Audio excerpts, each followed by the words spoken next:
大家好，我係沈敏玲校長，講緊嘅 AI，我哋好認同我哋嘅時代唔可以翻返轉頭，一定會接觸個 AI。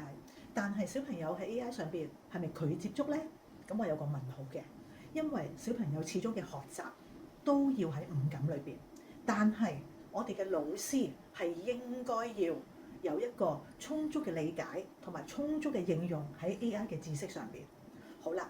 老師用到 AI 對小朋友有咩好處呢？其實佢多咗時間去接觸小朋友，同小朋友溝通、應對、啟發小朋友，做佢一個啟導者。記住，教學係人傳染人，人影響人嘅。但係 AI 係我哋呢個世代裏邊可以提升我哋所有教學背後嘅工作，令到我哋嘅工作更加可以個效能提高嘅。所以快啲嚟睇下喺3月7號柴灣青年廣場 AI 學與教先導創新計劃，容讓我哋業界多啲去理解 AI。